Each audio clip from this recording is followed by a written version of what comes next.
from WCIA 3 Plus with your hosts Glenn Kinley, Courtney Lane Brewer, and Tristan Thomas. This is the SEFCU, your Illini Nation WCIA 3-in-1 podcast. All right, welcome in. It's the 3-in-1 podcast. Me and Tristan today. It's been a minute since we've been with you. We are in an interesting spot here because, Tristan, we are both recapping what was a very disappointing loss for Illinois basketball. And yet also, we don't want to spend too much time just talking about, oh my gosh, what went wrong at UCLA, because arguably the biggest game of the season on Friday in Champaign and State Farm Center. Of course, we will talk a little bit of Illinois women's basketball, a little bit of Illini baseball, some other stuff, maybe even some high school hoops if time permits in this episode. But we will start with Illini basketball. Naturally, we'll start with what happened and work our way towards what is coming up. The loss at UCLA. Yeah, brutal. What do you say? Yeah, I mean, it's against a UCLA team that was reeling, again, coming off a couple of tough road losses in Michigan.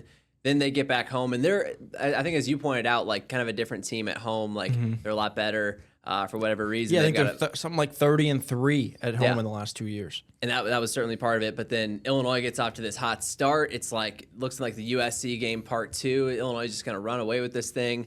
And then I don't know. To me, it's like the blowing the lead. Like they kind of did that right away. Like UCLA really just made a surge there. It was a 7-point game at the half, and then Illinois again. I don't know what it is about these overtime games. I think the last couple of years, the Brad Underwood team hasn't won in overtime. Certainly concerning, but I think as we were talking before, even starting this, if there's a loss that you look back on of, hey, this is maybe why this team didn't make a run in the postseason in March Madness. This is, I think, the first real sign of that, where, as you pointed out, like you could explain some of the other ones of the loss to Alabama being free throws and some of that. Previously with Michigan State, well, you didn't have Kylan Boswell. In Wisconsin, you didn't have Kylan or Andre. Like that was the Wisconsin overtime loss was the least concerning loss because you didn't have two starters, and two starters were not just starters but play a really heavy role in this thing. This one, you didn't have any excuses, and I think a lot of times we're like, well, Brett Underwood's like they didn't rebound, and they won the rebounding battle in this game. And so certainly there were some rebounds down the stretch that they didn't get that you have to get. I'm not saying that they couldn't have gotten more rebounds, but it's not like they got killed on the glass. They had a 16 rebound advantage. They were good on the glass for the most part. Now, a lot of that may have been early when they did get up by 20 in the first half, but it ultimately kind of, correct me if I'm wrong, came down to just not getting stops. Yeah, and missed shots. I mean, ultimately, Illinois shot 31%. I'd be interested to see what that was, from the 33-10 lead on. Like, Ben was 4 for 4 and then finished like 5 of 10. So that number is skewed a little bit if you take it for the game on from that hot start. Just didn't shoot well. And as Underwood said post game, hey, we let some of their non-shooters by the numbers shoot, and they made shots. Yeah. UCLA made shots, got hot. Interestingly enough, I'm looking at it right now. UCLA scored the same number of points in the first half and the second half. Illinois scored 50 in the first half and 36 in the second half. Illinois was up by 7 in overtime, and then falling on the. Did we talk about the buzzer beater? I mean, we saw it last year against Tennessee. It was not an exact replica, but it was pretty similar. Just no one stopping the basketball. They get a guard downhill, set a screen at half court, and then let their guy go make a play. And he did. Donovan Dent, a guy we talked about kind of before the season, a big-time transfer, one of the hottest names on the market. And with how UCLA haven't lived up to expectations, you almost kind of forget about the talent they have. They're very talented. Talented team, for sure. They showed it, and the defense, you got to stop the ball, like you were saying. Andre just got caught flat-footed. I mean, you can break it down however you want, but you can't give up a layup with 5 seconds left. Z at the basket. I get it. Guys are trying to foul. If you foul there, they got 2 free throws with basically no time on the clock, and if they make both free throws, the game's over. Basically, I get it. You don't want to foul, but one thing that was interesting to me, Tristan, and I don't claim to be a basketball coach. I don't have the perfect solution here, all right? If I would have been playing, they would have got an even easier layup, but I might have had 2 seconds left because they would have got a layup so quickly. Yeah. But Illinois didn't try to deny the inbounds pass at all, and I did see someone point out had Donovan Dent caught that ball moving left to right or right to left, his momentum, he caught the ball at full sprint, basically running up court, and he only had 5 seconds to get to the rack.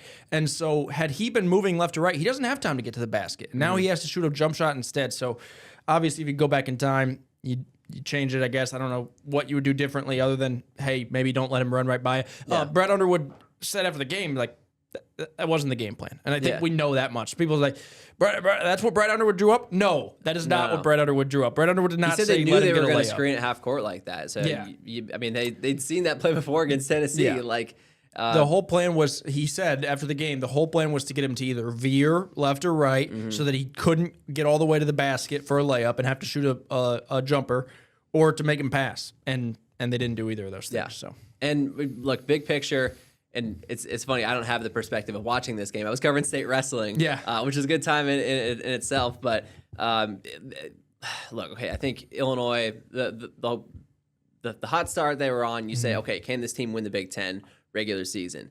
I think with where Michigan was, even if you beat them on Friday, that would be, I don't know, that would be like your best chance. Right. You still need a little bit of help, to right? get the regular season title, you were gonna bet on beating Michigan and hoping that Michigan lost to either Minnesota, not gonna happen, Iowa, or Michigan State. And the Michigan State game is in Ann Arbor. Yeah. So that could happen, but still, I think for the most part, okay, you can just kind of forget the regular season title. If you beat Michigan on Friday, great. You're feeling really good about that. That's a great win. I don't care who you are, when it is. That's a really good Michigan team. And regardless, then you got 2 more games. You got to take care of business. You don't want a. I'd be curious. Do you think this UCLA loss is really a blemish on Illinois' resume? To me, it's not. It's an explainable loss. I don't think it's like a horrible, oh my gosh, they lost to those guys. The next two. A bad loss is like Kansas lost to Cincinnati over the weekend at home. Like, that's a bad loss. And I think from Illinois' perspective, UCLA is a bad loss because it's the worst loss they've had this season. I will say this. If UCLA is the worst loss of the season, that's not a horrible, oh my gosh, they lost to UCLA is probably a tournament team, and UCLA is a team that is top, 7 in the Big Ten, I think, in the Big Ten standings right now. And so when we're recording this on Tuesday, and so UCLA is it's not like they lost to, Rutgers or somebody. And it was on the road. Like, you factor that in, and it's the California road trip. Yeah. To your point, Oregon, Maryland. At Maryland, you win those. You have to win those games. If you don't, then it is a true blemish on your resume. Yeah. And then get the triple bye in the Big Ten tournament. That's the main thing I think you need to accomplish is kind of lock that down. Get to the triple bye and see if you can make a run in the Big Ten tournament. Always a great thing to have a. I don't know. Some people think the Big Ten tournament is like fraudulent or like not a real. It matters. It matters. Yeah. If you can go back to this season, the Elite Eight season, the 1 seed season with Io and Kofi, that's like marked like, hey, we did something. We won a trophy. And you can do that. This team's definitely capable of that. Right. I'm curious to see what this. I think we've seen this team kind of melt down a couple times on the road. That could be part of it for whatever reason. I'd like to see this team in a neutral site. You'll see that in the Big Ten tournament. You probably have a good bit of fans there as well in Chicago, in your home state. See if you can make a run and maybe win some hardware. And the race for the I guess it's a triple bye, I guess technically if you count the play-in games, whatever you want to call them, in the Big Ten tournament. Skip to day 4 of the Big Ten tournament is the top 4 seeds. Now, where we're at, again, when we're recording this on Tuesday, so there will be games played by when some of you might be watching this. Where we're at with it, Michigan is going to get that 1 seed, barring a colossal downfall. Illinois, Purdue, Nebraska, Michigan State all have 4 conference losses. Wisconsin has 5. Now, that's notable to me because if Illinois were to lose to Michigan, Illinois now has 5 conference losses. Let's say that 1 or 2 of these other teams, Purdue or Nebraska, Michigan State still has to play Michigan and play at Purdue. I think it's possible Michigan State loses another game or 2. But if there ends up being Illinois at 5 conference losses, Wisconsin has that tiebreaker, and we could get it. We won't do all because I could make a whole graphic on the tiebreakers because obviously if Illinois is tied with Purdue, they have that tiebreaker. Michigan State would have the tiebreaker over Illinois. Nebraska, it splits. So then you go to, well, how'd you do against this team and this team and this team? So there's a million different tiebreakers. UCLA is 10-6 in Big Ten play. Not a horrible loss. I don't think the sky is falling. I still won't think the sky is falling if they lose to Michigan on Friday. Yeah. I think if they got blown out to Michigan on Friday and you went from, oh my gosh, we were ranked number 5 in the country. We got the CBS sports expert picking Illinois to win the national title, all this. And now, oh my gosh, we lost to UCLA, and now we don't even look like we're on the same level as Michigan. Then you're concerned. If you don't look like you're on the same level as Michigan and you realize, is this team not what we thought it was 3 weeks ago? If they can play a competitive game with Michigan, who I think is Michigan's a 1 seed. I'm not telling anybody to be happy with a loss. Like, I'm not saying that. I know people you're will be not upset. going for moral victory. No, not at all. But I don't think the panic button needs to be hit. I think Illinois will not fall off the 2 line if they can win their other 2 games. A loss to Michigan doesn't.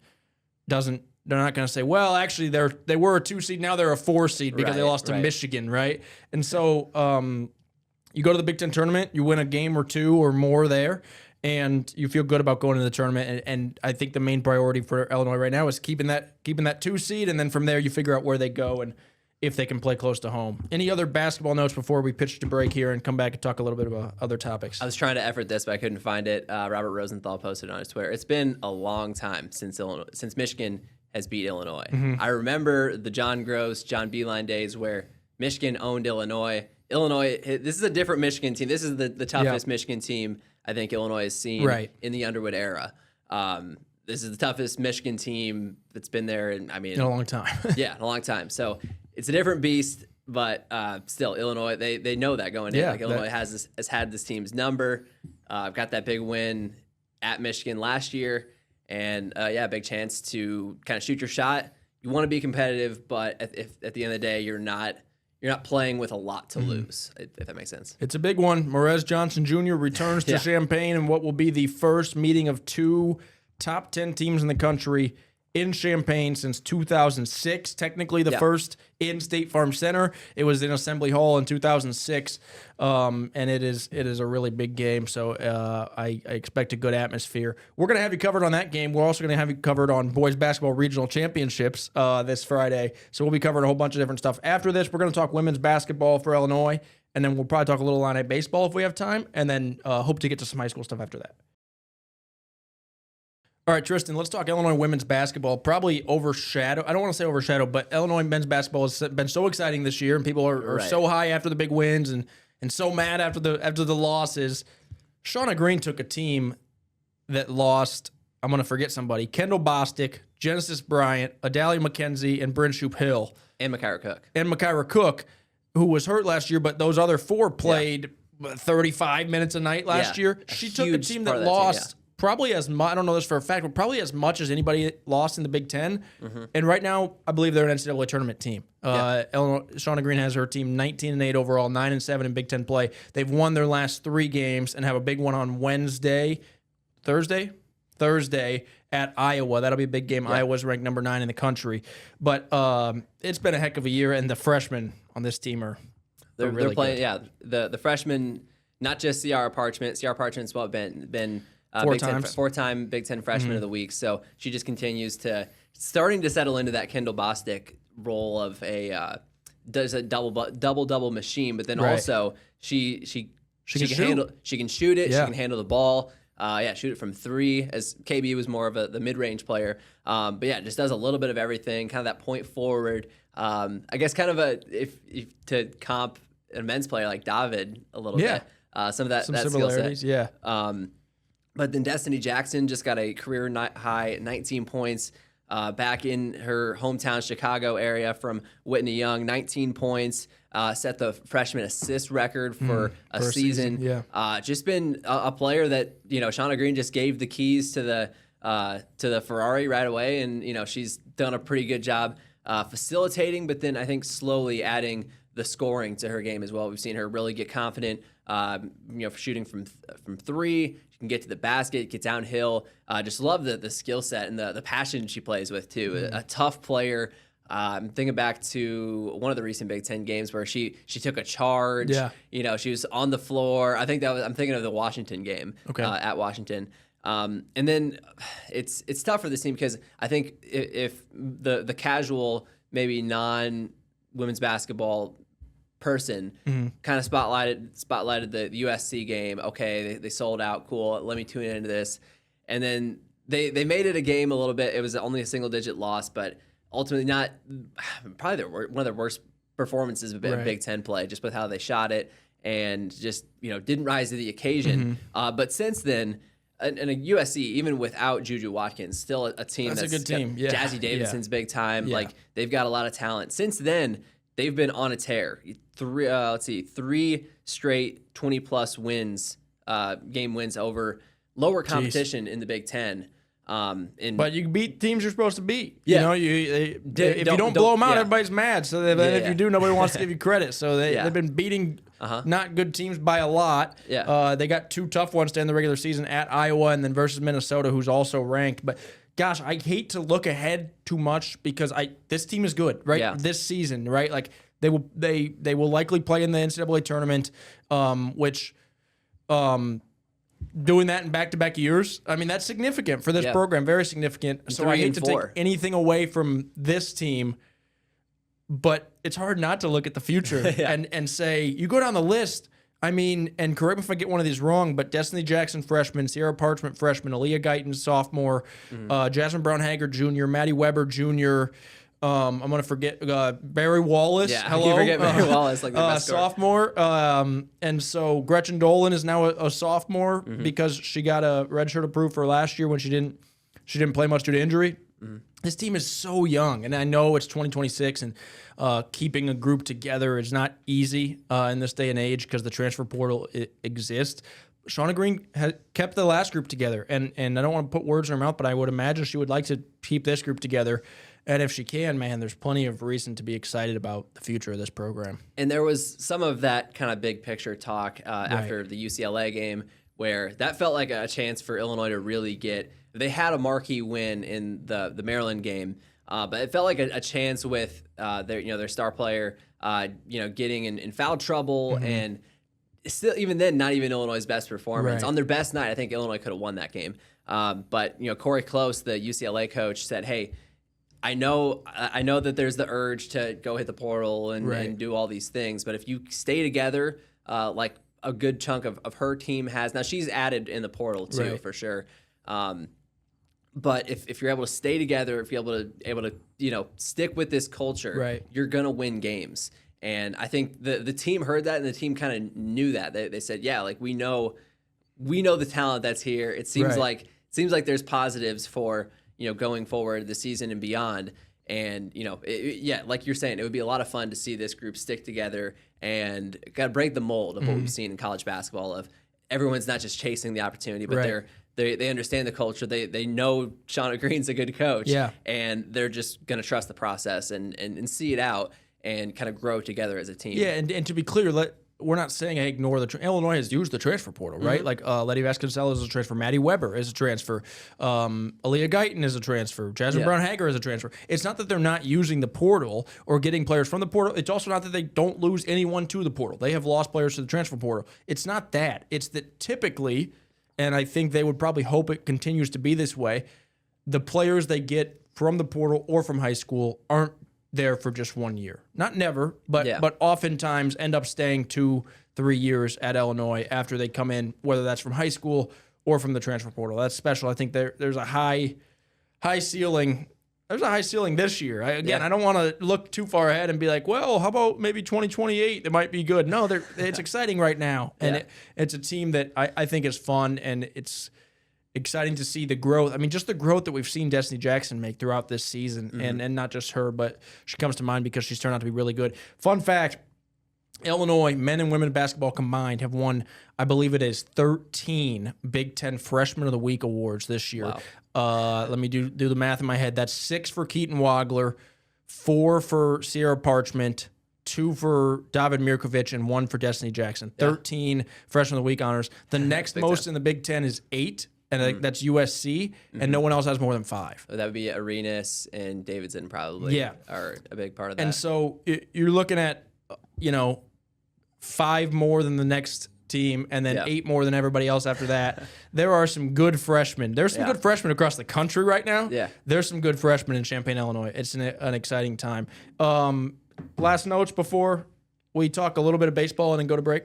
Well, just with the transfer portal, I think it's helpful when it can be strategic of, hey, there's not a reasonable path forward for a certain player, whatever that may be, whether it's been injuries or, they just get down the pecking order of the roster. Like you want players to get what they want out of the college basketball experience. Like if they're gonna only play 5 minutes a game at Illinois and they can go somewhere else and make a big impact, all the best to them. Right. But when it's core players of a good culture leaving for a slightly better opportunity, that's where I think fans have a problem with it, and I can see that there's too much of that as well. So I think if Illinois can find the opportunities while also retention, that's what Brett Bielema always says is the biggest thing in this era of college football is retention. It's certainly important in basketball, and excited to see what's ahead for these freshmen. Absolutely. Let's talk a little Illinois baseball. The record is 3-4. That won't excite you.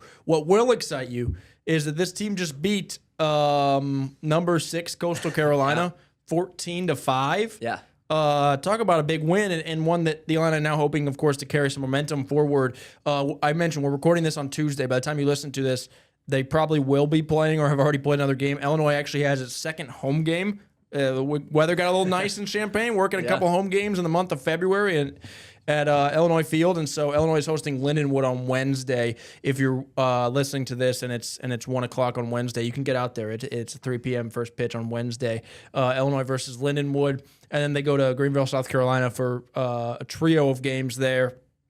Come back home to face Eastern Illinois, then jump into some Big Ten play. So an interesting look this year, and I have no problem admitting that you and I are still learning more about him. In fact, the reason Courtney's not on this episode is because she's over at Illinois Baseball doing interviews right now. So I don't claim to be an expert on this team just yet. I hope that we will be in a month. Yeah. But this team lost a bunch of guys to the portal, but also brought back some key pieces, brought back some pitchers that had some success last year, some pitchers that maybe had some success a couple years ago and are hoping to get back to that this year. New pitching coach in this year. And so I think it will be a very interesting team to follow after winning the Big Ten 2 years ago and then having a year that didn't quite meet expectations last year. Did I word that right? Yeah, I mean, they didn't meet expectations last year, and, a couple of rough losses to start this season. You go, college baseball in general confuses me because I feel like basketball, you get football, you can kind of see that there's some mid-majors and some smaller teams you kind of get used to, either the Gonzaga as being, like a power team you got to worry about. Like Coastal Carolina, I still kind of brace my brain that they're like a college World Series contender. Yeah. And then I feel like upsets, baseball is just so random. Yeah. So it's hard you got to look at kind of the progression over the season, and it's still really early. As I say, it's the month of February. Baseball, I mean, you can talk about this with basketball too. Like I go back to the UConn loss or the Alabama loss for Illinois basketball. Yeah. It's like, well, Keaton Wagler wasn't Keaton Wagler then. That's even more true with baseball. You're talking about guys that might have started the starting pitcher for one of your games in February may not even be in the rotation at the end of the year, or a guy who may end up being your best pitcher or your starting third baseman every single game may not have played at all in that game because you're still learning so much about your team. There's also naturally a lot of turnover in baseball, not just because of the transfer portal, but we've talked about this before, but in basketball, if you're really good, unless you're Calipari's teams, if you're really good, you might have 2 guys get drafted. Yeah. In baseball, in a given year, it's a 10-round draft. You might have 7 guys get drafted, right? And so you're going to have turnover from the draft. You're going to have turnover from the portal. In February, you're still learning so much about your team. You're throwing in these midweek games that get scheduled last minute so you can play another game at home. And so I think we'll know a lot more about this team at the end of March than we do at the end of February. And then when you get into Big Ten play, that's when you really find out, okay, you've had 10 games or whatever it is now to learn about your team, to figure out who's your weekend starters, who's your go-to guy, who's hitting in the 3-hole, and then you find out, okay, what is this team made of? We're going to take a break here. Real quick, after this break, we will squeeze in a little high school basketball talk. Welcome back. Thanks for watching or listening or tuning in, however you are. Real quick, high school hoops. We're recording this on Tuesday, so busy week of high school basketball. Monday, Wednesday, Friday, boys basketball, high school regionals. That's regional quarterfinals were Monday, semifinals Wednesday, championships Friday. Tuesday, Thursday, girls basketball sectionals, semifinals Tuesday, championships Thursday. Tristan, real quick, teams to watch. I know MacArthur boys basketball comes to mind, but we got a bunch of good teams. Westville is undefeated. Teutopolis. Tuscola, I'm about to go to their practice and talk to them. The Warriors have been pretty impressive. Both so boys. Far. Yeah. Clinton as well, a team that's got some big-time scorers and going to be tough to beat. So we're at the very start of the boys' postseason. It doesn't almost feel – it feels like it's going to go scratch, the first couple rounds, get through regionals, then you get into sectionals, then it really starts to pick up, and you got a lot of good basketball teams. A bunch of 20-win teams playing each other. You start to really see the cream rise to the top. So always fun to cover those games. Always the playoff atmospheres are big time around here. So a lot of fun to be at those games, and obviously trophies on the line, and just the biggest time of the year. It's almost March, so we're getting so close to it. I'll mention one more. I was at Leroy last night, and that team looks really good. We didn't leave out other teams. We're just running out of time here, so we're going to wrap this episode up. Thanks for watching. If you want more of our coverage, you can always watch the news. WCIA 6 and 10 every night. We have that, and then WCIA.com. Go to our website. We post most of the stuff that's on the news. We post on our website, so you can check it out there. We appreciate you watching, and we will see you back here on the next episode of the 3-in-1 podcast.